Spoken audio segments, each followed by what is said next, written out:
La religión demostrada. Los fundamentos de la fe católica ante la razón y la ciencia. Por el reverendo padre Hilaire. Tercera verdad. El hombre necesita de una religión. Quinto. La religión buena es la que Dios ha revelado. Primera parte. Pregunta 81. ¿Cuál es la verdadera religión? Respuesta. La verdadera religión es la que viene de Dios, la que Dios mismo nos ha revelado. Primero, la verdadera religión debe venir de Dios. En una casa, el padre, el cabeza de familia, es el que debe mandar. Él es quien debe dictar leyes a su familia.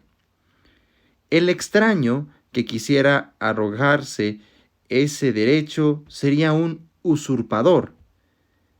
El soberano es quien debe imponer el ceremonial que ha de regir en su corte.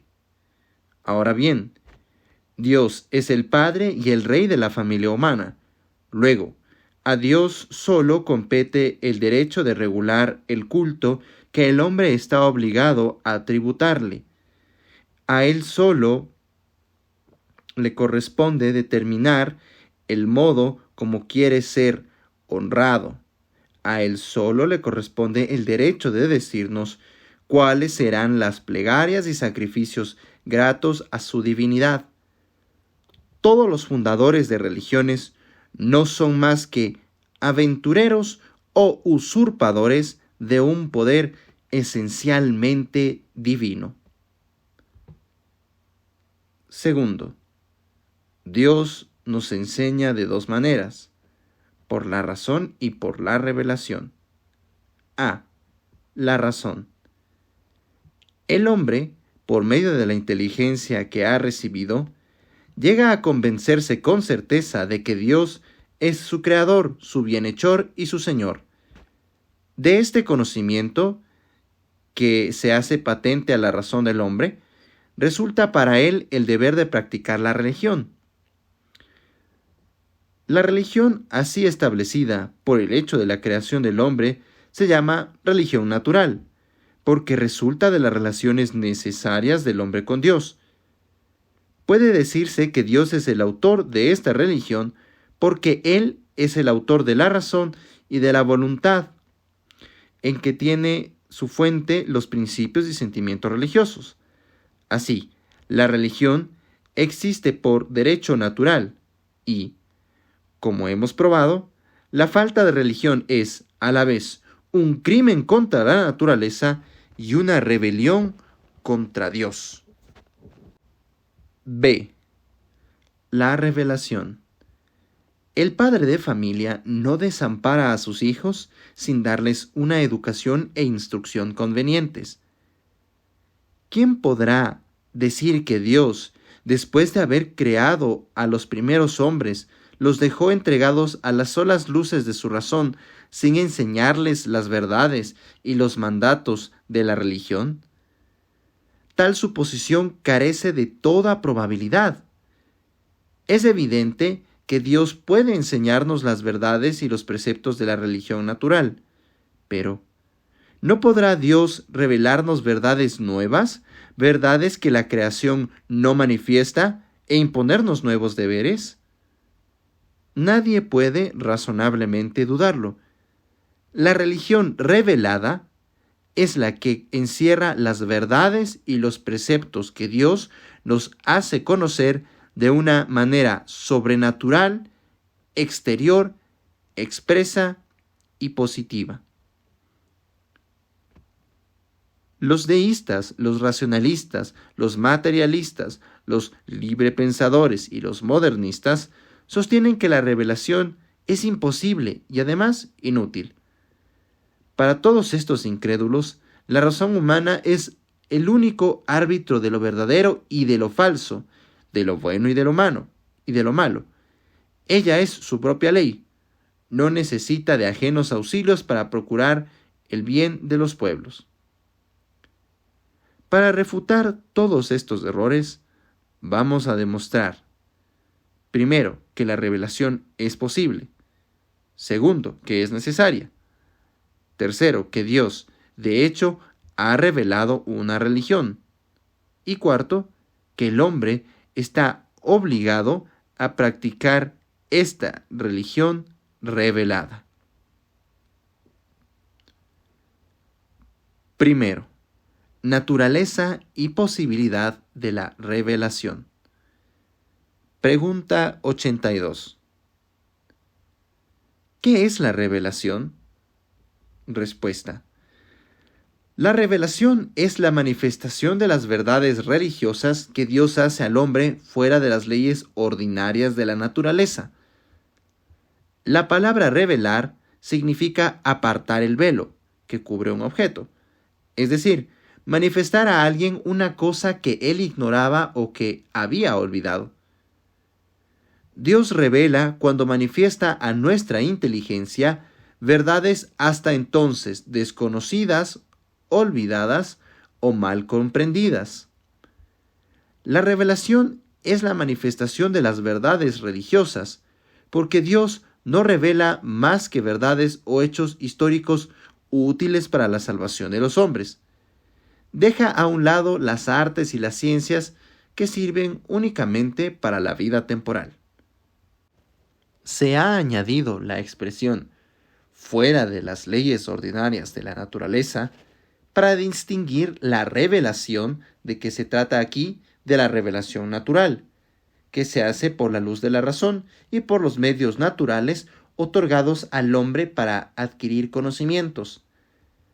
La revelación es un acto sobrenatural de Dios mediante el cual manifiesta a los hombres las verdades de la religión, sea que nos hable directamente Él mismo, sea que nos hable indirectamente por medio de enviados.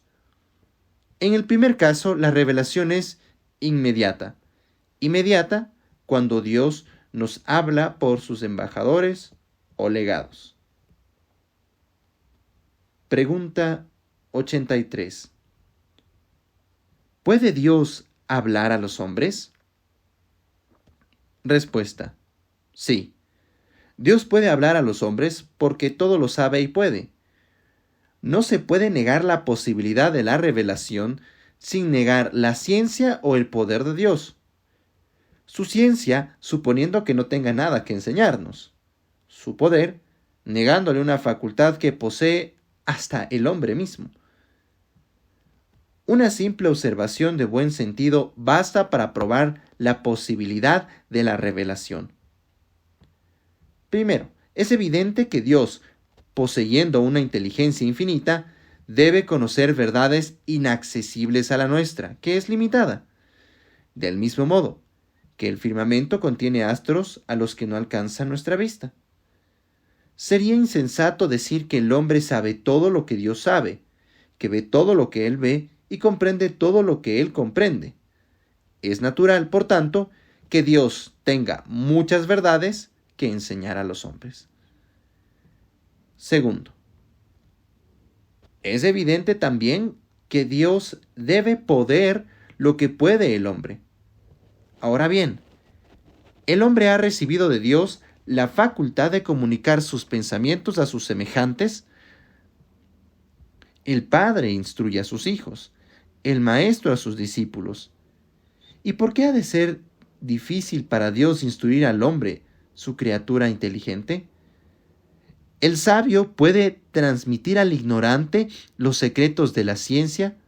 ¿Y será posible que Dios carezca de los medios necesarios para hacernos conocer los misterios de su divina vida y los decretos de su voluntad? El hombre acepta la ciencia profana, fundándose en el testimonio de los sabios. ¿Y por qué rehusará aceptar la ciencia de la religión basada en el testimonio de Dios? Tercero, Es evidente también que la revelación tan lejos está de aniquilar o inutilizar la razón, que al contrario, la supone y exige. ¿Puede acaso decirse que el telescopio destruye la vista porque aumenta su alcance y le hace ver astros escondidos hasta entonces en las profundidades del cielo? El telescopio supone el ojo y lo perfecciona. Y la revelación supone la razón, la perfecciona y enriquece, manifestándole verdades sublimes e importantes que no puede descubrir por sus solas fuerzas. Segundo, necesidad de la revelación. Pregunta 84. ¿Es necesario que Dios revele la religión? Respuesta. 1. Sí, la revelación es moralmente necesaria al género humano para conocer prontamente, con certeza y sin mezcla de error, las verdades y los preceptos de la religión natural. 2. Si Dios quiere elevar al hombre a un fin sobrenatural, la revelación se hace absolutamente necesaria para conocer este fin y los medios de alcanzarlo. La necesidad moral supone para el hombre una dificultad muy grande, pero no invencible, para llegar al conocimiento completo y cierto de las verdades de la religión natural. La necesidad absoluta supone la imposibilidad, la impotencia radical para conocer las verdades de la religión sobrenatural.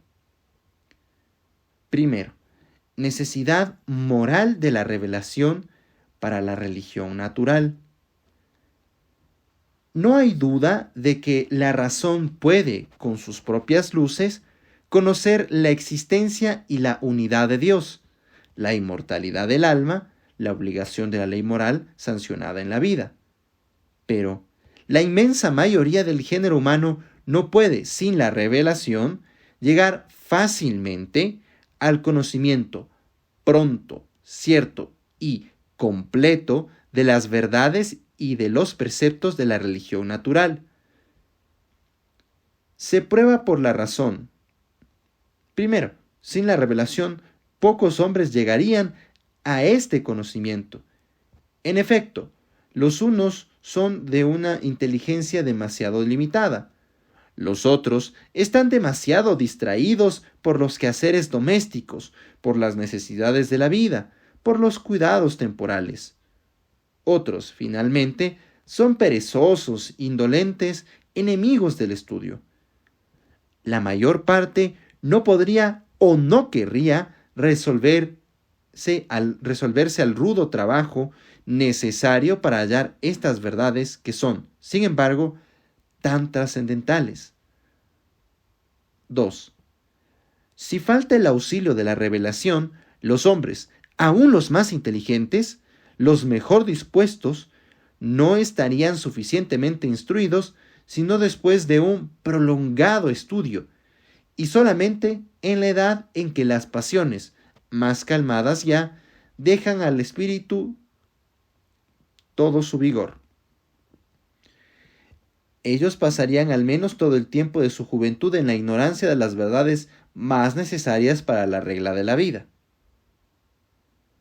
3. Si falta la revelación, los hombres no pueden llegar a conocer las verdades religiosas con certeza y sin mezcla de error. La razón, aun la de los hombres más sabios, es muy débil. Duda acerca de muchas cosas. De buena fe o maliciosamente mezcla sofismas a sus raciocinios. Un gran número de filósofos antiguos y modernos se han equivocado de la manera más grosera y se han contradecido a sí mismos. Después de haberlos oído, no se sabe a qué atenerse. Ninguno ha dado un código de la ley moral completo, claro, cierto en sus reglas y sanciones, y por consiguiente eficaz. Es, pues, moralmente necesario que Dios hable para que el conocimiento de la religión sea cierto, pronto y común a todos los hombres. Se demuestra además por la historia. La historia afirma la impotencia relativa de la razón humana. 20 siglos de paganismo nos muestran a qué se reduce el hombre privado de los auxilios de la revelación. Los pueblos más sabios, los egipcios, los caldeos, los griegos, los romanos, admitían los más monstruosos errores. Se adoraban a dioses absurdos, a animales, a árboles, a plantas. Se divinizaban los vicios. Se inmolaban víctimas humanas. Las leyes autorizaban la muerte de los niños, de los esclavos, de los gladiadores. El culto de los falsos dioses estaba manchado con indecibles infamias. La injusticia, la tiranía, la corrupción eran profundas, y únicamente el verdadero Dios carecía de templos y de altares. Conclusión. La revelación está, pues, muy de acuerdo con la sabiduría y la bondad divinas, porque un Dios sabio y bueno no deja a sus criaturas privadas de los medios convenientes para el cumplimiento de sus destinos. Tan lejos está de ser inútil la revelación, como sostienen los racionalistas, que, al contrario, es sumamente necesaria para que las verdades religiosas y morales sean conocidos por todos, fácil y prontamente, con certeza y sin mezcla de error. Objeción. ¿Los filósofos, los sabios, no podrían instruir al pueblo? Respuesta. No, porque para ello se necesita, primero, que estuvieran de acuerdo para la formación de un cuerpo de doctrina. Segundo, que estuvieran dispuestos a instruir a los ignorantes. Tercero, que tuvieran la autoridad requerida para hacerse escuchar y para reprimir los vicios. Pero no sucede así. Primero, la historia prueba que los sabios mismos han caído en los errores más groseros acerca de las verdades de la religión y de los deberes que impone. No están de acuerdo ni siquiera sobre las verdades más esenciales. No se puede citar un solo filósofo, ni de la antigüedad pagana, ni de los tiempos modernos, que haya llegado a compilar un código satisfactorio de religión y de moral. Han demostrado algunas verdades, pero ¿cuántas otras, no menos importantes, se les han pasado inadvertidas? ¿Y cuántos groseros errores no han mezclado con las pocas verdades conocidas? Los filósofos más ilustres de la antigüedad, Platón, Aristóteles, Cicerón, Séneca, que nunca dejaron de tener en cuenta los restos de la revelación primitiva, solo nos han legado nociones incompletas y frecuentemente falsas acerca de las cuestiones que más interesan a nuestra conducta y a nuestros destinos. Muchos de nuestros sabios modernos han descendido a un nivel más bajo que los antiguos.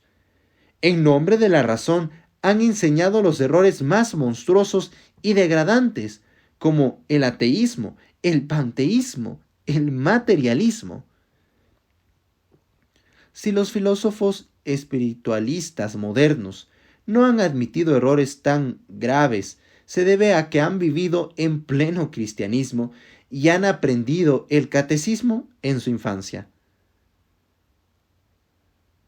Decía Jean-Jacques Rousseau: no sé por qué se quiere atribuir al progreso de la filosofía la hermosa moral de nuestros libros.